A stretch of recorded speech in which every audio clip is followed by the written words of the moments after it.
رب العالمين.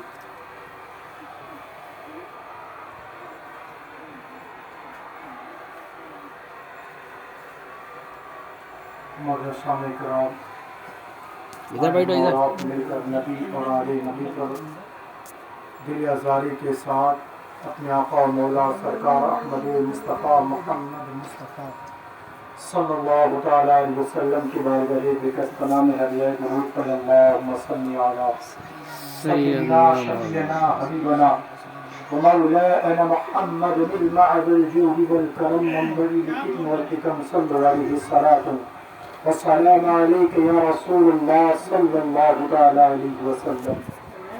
شاعر بڑی پیارے انداز میں کیا ہی خوب فرماتا ہے بریلی کے تاجدار امام احمد رضا خان فاضل بریلوی علیہ رحمت و رضوان. کیا ہی خوب فرماتے ہیں کہ عرش حق ہے مسند رفعت رسول اللہ کی، عرش حق ہے مسند رفعت رسول اللہ کی، دیکھنی ہے حشر میں عزت رسول اللہ کی. اور لا رب العرش جس کو جو ملا ان سے ملا، لا رب العرش جس کو جو ملا ان سے ملا. بڑھتی ہے کونین میں نعمت رسول اللہ کی، بڑھتی ہے کونین میں نعمت رسول اللہ کی. اور سورج الٹے پاؤں پلٹے چاند اشارے سے ہو چاک، سورج الٹے پاؤں پلٹے چاند اشارے سے ہو چاک. اندھے نجدی دیکھ لے قدرت رسول اللہ کی، اندھے نجدی دیکھ لے قدرت رسول اللہ کی. اور اللہ تبارک و تعالیٰ کا کروڑوں احسان ہے کہ اللہ تبارک و تعالیٰ نے ہمیں اور آپ کو اپنے محبوب کی امت میں پیدا فرمایا. مگر بہر خدا کی قدرت اللہ تبارک و تعالیٰ نے اپنے محبوب کو کتنی شان اور شوقت کے ساتھ دنیا عالم میں بھیجا ہے. اور اس شان کے ساتھ جب بھیجا ہے تو کسی بدعقیدے نے کہا تھا کہ حضور ہماری طرح ہے، قربان جاؤ. جب ظالموں نے یہ کہا تھا نعوذ باللہ حضور ہماری طرح ہے، ہماری طرح عام بشر ہے، قربان جاؤ. جب کسی مرد قلندر نے بریلی کی ٹوٹی ہوئی چٹائی پر بیٹھ کر کے یہ الفاظ کو سنا تھا تو ان کو جواب دیتے ہوئے نظر آیا ہے کہ زمین و سماء تمہارے لیے، مقین و مقام تمہارے لیے، چنین و چنا تمہارے لیے، دہنے میں سبا تمہارے لیے، بدن میں ہے جات تمہارے لیے، ہم آئے یہاں تمہارے لیے، اٹھے بھی وہاں تمہارے لیے. اسی لیے تو ہم شان سے کہتے ہیں کہ محمد ہمارے بڑی شان والے. کیوں نہ ہو اللہ نے اپنے محبوب کو، اللہ تبارک و تعالیٰ نے اپنے محبوب کو بڑا بے نیاز بنایا ہے اور اس شان کے ساتھ بنایا ہے کہ اے محبوب آپ وہ ہیں کہ جس کے صدقے میں خدا نے پوری کائنات کو پیدا فرمایا.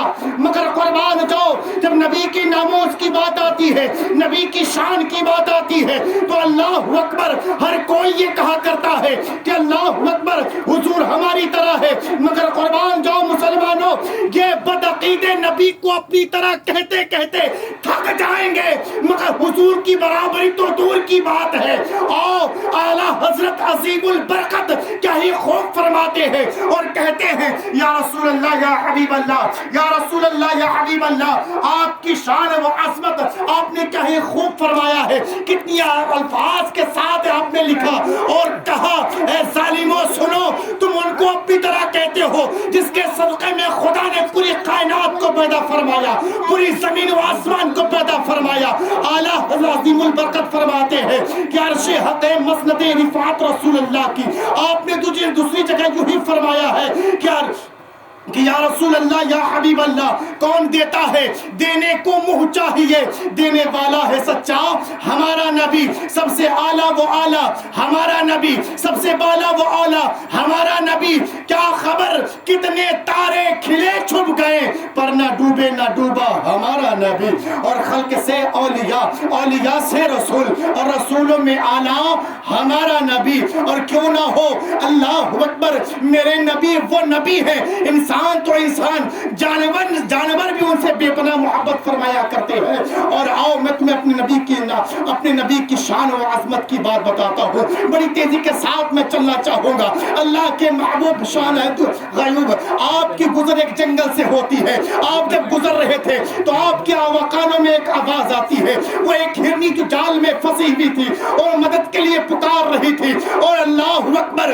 میرے حضور تشریف لے جاتے ہیں، اور لے جانے کے بعد آپ نے کہا ہے ہرنی بتا کس چیز نے تجھے تکلیف مبتلا کیا ہے؟ ہرنی بے تحاشا آپ نے کہا یا رسول اللہ، یا حبیب اللہ، میں جال میں پھنسی ہوئی ہوں، اگر آپ مجھے جال سے نکال دیتے ہیں تو میں اپنے بچوں کو دودھ پلا کر واپس چلے آؤں گے۔ میرے آقا نے فرمایا ہرنی یہ تو بتا میں کیسے یقین کر لوں کہ تو اپنے بچوں کو دودھ پلا کر واپس چلے آئے گی؟ قربان جاؤ، ہرنی نے بڑی پیاری الفاظ میں جواب دیا ہے اور کہا ہے یا رسول اللہ، یا حبیب اللہ، آپ سے بے وفائی کر کے دنیا میں کس نے وفا پایا ہے؟ قربان جاؤ، میرے آقا کی شان پر اتنا کہنا تھا۔ میرے آقا نے ہرنی کو چھوڑا ہے، ہرنی جاتی ہے، کچھ ہی دیر گزرنا تھا، یہودی آ کر کہنے لگا اے محمد یہ تو بتایا آپ نے میرے شکاری کیوں کو چھوڑا ہے؟ قربان جاؤ مسلمانوں، اتنا کہنا تھا۔ اللہ کے نبی فرماتے ہیں اے یہودی یاد رکھ، وہ ہرنی مجھ سے وعدہ کر کے گئی ہے، وہ اپنے بچوں کو دودھ پلا کر واپس چلی آئے گی۔ شکاری کہنے لگا اے محمد یہ تو بتا میں کیسے یقین کر لوں؟ جس طرح کمان سے نکلا ہوا تیر کبھی واپس نہیں آتا ہے، اسی طرح جال سے نکلا ہوا شکار کیسے واپس آ سکتا ہے؟ قربان جاؤ، میرے آقا نے فرمایا اے شکاری یقین تو رکھ، اللہ اکبر۔ یہودی کہنے لگا اے محمد یاد رکھیں اگر آپ کا کیا ہوا دیا ہوا زبان اگر سچا ہوگا تو یاد رکھیں میں اللہ اکبر آپ کا کلمہ پڑھ کر اسلام میں داخل ہو جاؤں گا۔ اتنا کہنا تھا، میرے آقا کی نگاہ رحمت اٹھی ہے اور دیکھو تو صحیح، اللہ اکبر، ہرنی تنہا نہیں بلکہ بچوں کے ساتھ چلی آ رہی ہے۔ قربان جاؤ، یہودی کی نگاہ جب اس ہرنی پر پڑی ہے تو قربان جاؤ نبی کے قدموں میں گر کر کے یہ کلمہ طیبہ پڑھا ہے اور لا الہ الا اللہ پڑھ کر کے اسلام میں داخل ہوا ہے۔ یہ میرے نبی کی محبتوں کی عنایت ہے۔ آج جو کچھ بدعقیدے یہ کہا کرتے ہیں کہ اللہ اکبر یہ نبی، اللہ اکبر یہ ہمیں، جو اس نبی کی تم تعریف کرتے ہو بتا تو ذرا اس محمد کو تم نے کبھی دیکھا ہے؟ میں کہتا ہوں میاں یہ تو بتا ہم نے نبی کو دیکھا نہیں، تو محبت اتنی ہے ذرا سوچ، اگر ہم اپنے محبوب کو دیکھ لیے ہوتے تو کیا محبت کی عالم ہوتا۔ قربان جاؤ مسلمانوں، آج ہم سے محبتوں کی دلیل مانگتے ہیں، یاد رکھو ہم وہ ہیں کہ اللہ اکبر ہم نے نبی کو دیکھا نہیں تو محبت اتنی ہے، ذرا سوچ اگر ہم نے نبی کو دیکھ لیا ہوتا تو شان کیا ہوتی۔